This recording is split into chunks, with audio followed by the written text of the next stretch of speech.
بسم اللہ الرحمن الرحیم۔ ناظرین، انگریزی کا ایک محاورہ ہے، پریکٹس میکس پرفیکٹ، یعنی جتنی زیادہ آپ پریکٹس کریں گے اتنا ہی زیادہ آپ کسی بھی کام کو پرفیکٹ کر سکتے ہیں۔ مثال کے طور پر اگر کوئی شوٹنگ کلب میں ہے اور نشانہ بازی سیکھ رہا ہے تو جتنا زیادہ وہ پریکٹس کرے گا، نشانے لگائے گا تو ایکوریسی آتی چلے جائے گی اور پھر وہ کیا بنے گا؟ اچھا نشانے باز، وہ اسنائپر شوٹر بن سکتا ہے۔ کبھی آپ نے غور کیا کہ ہم جو گناہ کرتے رہتے ہیں تو یہ گناہوں کی پریکٹس ہمیں کہاں لے جائے گی اور ہم کیا بن جائیں گے؟ کس چیز میں ہم پرفیکٹ ہو جائیں گے؟ دیکھیں، اللہ کے حکم کا انکار کرنا، اسے ترک کرنا، اسے چھوڑنا گناہ کہلاتا ہے۔ اور جب بندہ گناہ کرتا رہتا ہے، اللہ کے احکام کو انکار کرتا رہتا ہے، گناہوں میں پڑا رہتا ہے، تو یہ پریکٹس ہوتے ہوتے اسے پرفیکٹ کرے گی کس چیز میں؟ انکار کرنے میں۔ اور آپ کو پتہ ہے انکار کرنے والے کو کہتے ہیں کافر۔ اسی لیے اللہ کے نبی صلی اللہ تعالیٰ علیہ وسلم نے گناہ سے منع فرمایا ہے، کیونکہ گناہ کفر تک پہنچا دیتا ہے۔ ناظرین، یہ جو ڈیوائس ہمارے ہاتھوں میں ہے آج، اس ڈیوائس میں جو بہت سارے سوشل میڈیا پلیٹ فارمز ہیں، وہاں پر آپ کو مفت میں بہت ساری بے حیائی اور فحاشی نظر آتی ہے، جسے آپ انجوائے کر رہے ہیں اور سمجھ لیں اس سے تو کچھ نہیں ہوتا۔ آخر یہ کون آپ کو اتنا مفت میں مواد پرووائڈ کر رہا ہے اور کیوں کر رہے ہیں؟ یہ فیسلٹی کیوں اویلیبل ہے آپ کے لیے؟ اس کو سمجھیں۔ اللہ کے نبی صلی اللہ تعالیٰ علیہ وسلم نے فرمایا کہ اسلام کی سب سے بڑی ویلیو، یعنی اسلام کا، ہر دین کا ایک خلق ہوتا ہے اور اسلام کا خلق حیا ہے، یعنی اسلام کی سب سے بڑی ویلیو جو ہے وہ حیا ہے، ماڈیسٹی ہے۔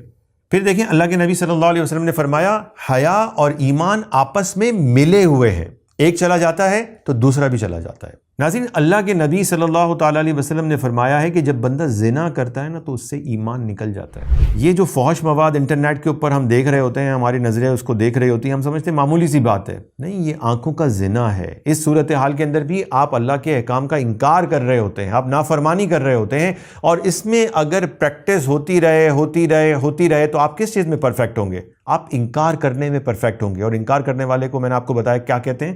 کافر کہتے ہیں، یعنی بندہ کفر تک پہنچ سکتا ہے۔ تو اس لیے ہمیں ڈرنا چاہیے۔ میں آپ کے سامنے دو ایسے کردار رکھتا ہوں۔ ایک ہے سلمان رشدی۔ سلمان رشدی تو مسلمان گھرانے میں پیدا ہوا تھا، یہ گستاخ رسول بن گیا۔ کیسے بن گیا؟ یہ ملحد بن گیا، اس نے دین کے خلاف ہو گیا۔ کیسے ہو گیا؟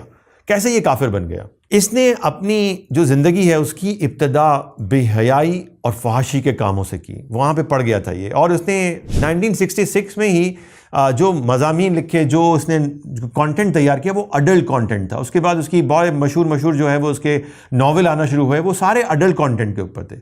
فحاشی کے کاموں میں بڑھتے وہ یہاں تک پہنچا کہ اس نے اللہ کے نبی صلی اللہ تعالیٰ علیہ وسلم کی شان میں گستاخی کی، اور ایسی گستاخی پر اس نے باقاعدہ ایک پورا ناول لکھا، سیٹینک ورسز، اور پھر ایک ہنگامہ کھڑا ہو گیا۔